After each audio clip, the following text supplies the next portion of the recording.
అవని అయితే ఇంక శ్రేయ కొడుకు అయితే ఇంకా గాజులు చైను అలాగే తీసుకొని వచ్చి ఇంకా శారద దగ్గర అయితే ఇస్తుంది.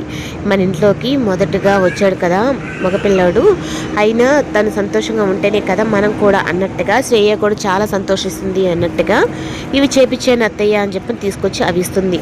ఇంకా అశ్విన్ అయితే పల్లవికి నువ్వు నాకు 10 లక్షలు కానీ డబ్బులు ఇవ్వలేదు అంటే నీ గురించి మొత్తం నేను నిజం బయట పెడతాను అన్నట్టుగా ఇంకా పల్లవిని బెదిరిస్తాడు. ఇప్పుడు ఇంకా నేను ఏం చేయాలి, ఇప్పటికిప్పుడు 10 లక్షలు కావాలి అంటే నా దగ్గర ఎలా ఉంటాయి అన్నట్టుగా అలా అశ్విన్కి డబ్బులు ఇవ్వాలి అంటే ఇంకా నేను ఏదో ఒకటి చేయాలి అన్నట్టుగా ఇంక శారదా రూమ్లో ఉన్న ఆ గాజులు అలాగే చైన్ తీసుకెళ్ళి అవి తాకట్టు పెట్టేసి 10 లక్షలు అయితే డబ్బులు ఇస్తుంది.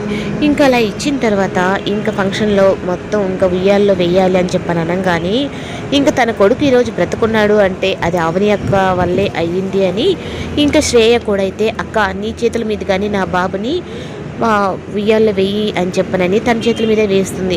ఈ లోపల ఇంకా శారద అయితే వెళ్ళి నేను గాజులు చైన్లు తీసుకొస్తానని చెప్పని వెళ్తే ఇంకా అక్కడైతే అవి ఉండవు.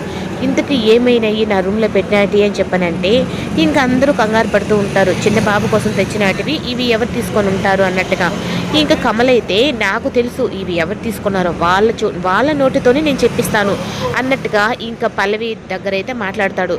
ఇంకా ఏంటి బావ నువ్వు మాట్లాడేది, నేను తీసుకోవడం ఏంటి అంటే నువ్వు వేషాలు వేయద్దు పల్లవి, నువ్వు తీసుకొని రావడం అన్నీ నేను చూశాను అని చెప్పని అనేటప్పటికీ నువ్వు చిన్నపిల్లాడి విషయంలో కూడా నీ మనస్తత్వం మార్చుకోవా అన్నట్టుగా ఇంకా పల్లవినైతే ఇంకా అవని చెంప పగలగొట్టి ఇంట్లో నుంచి బయటకు గెంటేస్తుంది. నన్నే గెంటేస్తావా, నీకెంత హక్కు ఉందో నాకు అంతే హక్కు ఉంది ఇంట్లో అన్నట్టుగా ఇంకా తనైతే మాట్లాడుతుంది.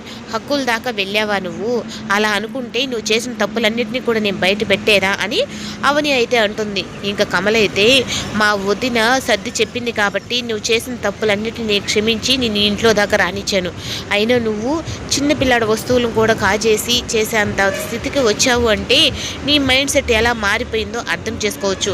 అయినా నువ్వు ఇంకా ఇంట్లో ఉండడానికి వీల్లేదు, ఎందుకంటే నువ్వు ఎంతకైనా తెగిస్తావని నాకు తెలుసు అన్నట్టుగా చెప్తూ ఉంటుంది. ఇంకా శ్రేయర్ అయితే వద్దు అవని అక్క వదిలేసే, ఎందుకంటే ఈరోజు బాబు ఫంక్షన్ అందరూ సంతోషంగా ఉండాలి అని అనుకున్నాం, కానీ పల్లవి ఇలా చేసిన దానికి నన్ను నా మొహం చూసి వదిలేసి అన్నట్టుగా ఇంకా శ్రేయర్ అయితే అంటారు.